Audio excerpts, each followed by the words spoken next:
All right, every single time I try to update this COVID data file, they change the pattern of the URL, and it's driving me a little bit insane. So if we go back to, once again, the European Center for Disease Prevention and Control site, click on Publications and Data, scroll down to the download link. Well, guess what? Today, if you look closely, it's an XLS file and not an XLSX file. This has been causing a headache. We tried to make this dynamic a couple of times, and now old code is not going to work. Old videos probably don't really work if somebody's following this. So if you're at this video, you can go through the 5 tutorials, but know that this one fixes yet another problem. So what we're going to do is we're going to make the URL a little bit more dynamic. This is actually going to be a pretty cool tutorial on how to dynamically check to see if a URL is actually in existence or not. This can help you with a lot of different things in the future. The first thing you want to do is, if you don't already have this package installed, is you want to download a package called rcurl. So install that by clicking on the install button. And then, as you can see here on line 13 for me, is the library rcurl already loaded up. Okay, so you want to put that library rcurl in there. All right, so basically here's our problem. Let's break it down this way. We have URL1 that we're pasting. We tried to make it dynamic by saying, okay, system.date is what changes. So we append the date in between this string for this file. Not a problem, but the extension keeps changing between XLS and XLSX. So we basically want to try each one and see which one actually comes up with the file on the internet itself. So we're not going to worry too much about it quite yet, because I'm going to show you a function that's going to help us with an if statement. If file exists, use it. If it doesn't, use something else. All right, so we have everything here. And remember, we had this function here called read XLSX. And sometimes if it's not XLSX, it'd be read_Excel. So very confusing, very tedious. So let's create a helper function here. So we're going to go up. I'll put most of this code in the description somewhere. All right, let's do a helper function. We can do it right at the very top. Let's start with line 15. And I'm just going to cut and paste it. And then I'll walk you through it because it's kind of a lot. It's not hard though, and we're going to modify it some more. All right, so I'm at line 15. I'm going to paste it here, and hopefully you can see it all. So all the way from line 15 down to 31 is what I just pasted.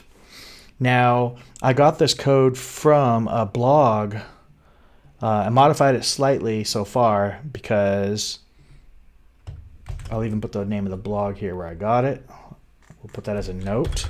So I got it from this site here, and it actually had some syntax errors, but I fixed them. But other than that, this is where I got the code from. All right, and here's what it does. URL exist is going to be a new function that we're creating, and this function is going to take in an address. The address is whatever we want it to be. Well, it's going to be the URL. All right, so it's going to try, and then if it doesn't work, it's going to do something else. So it's a try-catch statement. You haven't learned too much about that, or any at all. So let me walk you through it though. The first thing it's going to do, encapsulated in this bracket, so between lines 17 and 22, I know it's hard to read, that's a whole set of instructions that it's going to try. And if it's successful, it'll do it. If it's not successful, it'll move on to the error mode, so to speak. So it's going to try to make a variable called connection based on our address. It's going to do a URL address, and then it's going to read that and close the connection. Basically, hey, does this exist? Yes or no? And that's what the rcurl functions do. If it doesn't exist, then we'll know and we'll get a false. So basically, at the end of the day, you're going to get a true or a false. You don't have to actually know how this entire thing works. But we want to go to line 16 now and hit Command Enter and run that function. So the function didn't really run because it just kind of put the function in memory. So we can use the function now. So on lines 29, let me scroll down a little bit. On line 29 now, I have an if statement. If the URL does exist, and then I give it URL1, which is our URL up here, remember? Oh, actually, it's down here, so we got to make some modifications. If it does exist, print out URL exists. Simple as that, right? So let's change our code and try something out here. We're going to move URL1, copy all that. And I know that this might be difficult if you're just joining us in this tutorial, but I advise you to go back to the previous tutorials to catch up. All right, so we have URL1 above that, so we know we can run that. Let's go ahead and run line 29, so Command Enter. Okay, URL 1 is loaded in memory, and you can see what it is right here, not the whole thing. We can actually type it in down here. So URL 1, hit Enter. It's got the XLS on there. Okay, now I said if we go back to the site, if you hover over it, it is XLS, so it should exist. So this should print out URL exists. Let's try it out. So the if statement is if URL exists, which calls this function URL exists, and then like I said, this function returns either a true or a false. So we should return a true because we know it does exist, and it should print this out. So let's try it out. So let's do line 31, Command Enter, and next line, and you'll see at the bottom here in my console it says URL exists. Okay, now let's mess with it a little bit just to break it on purpose.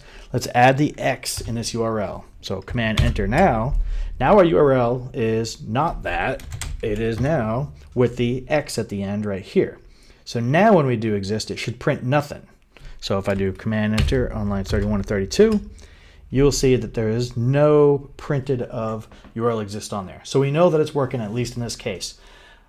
That being said, let's get this thing working for this site relatively quick here now. So we're going to do just a couple things. We have URL 1. Okay, let's keep URL 1 as XLSX. Let's simply just copy this URL, paste it right underneath it, and change it to URL 2. And let's change this to an XLS no X, right?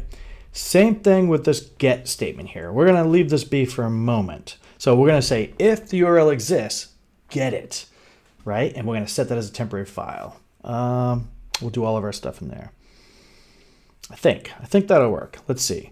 So if URL exists, URL 1, instead of doing that, we're going to say, so copy or cut this. Let's get rid of the cat, although we can keep it there. But let's just do Command V on that. Let's just say XLSX, XLSX file exists.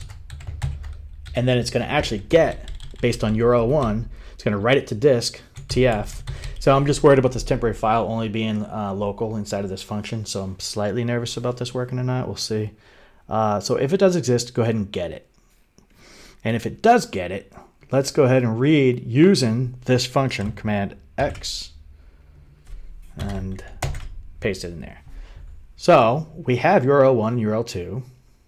And what we can do is we can basically just copy this, Command C, Command V. Now let's do URL 2. If URL 2 exists, we say XLS file exists, URL get the URL 2, and the extension on URL 2 is XLS without the X, and we have a different function called read_excel.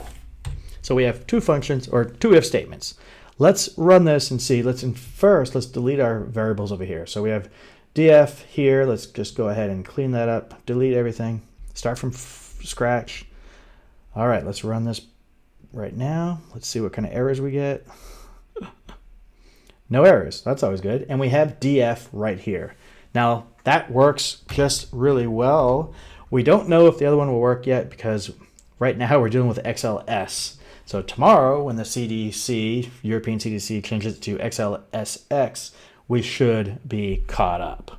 I know that was a lot to handle, so what I'm going to do is I'll keep this code for you. You can just copy paste it and kind of follow along with what it's doing. Mainly though, it's this URL exists function that we're using to get back a true or a false statement before we start doing other types of data gathering.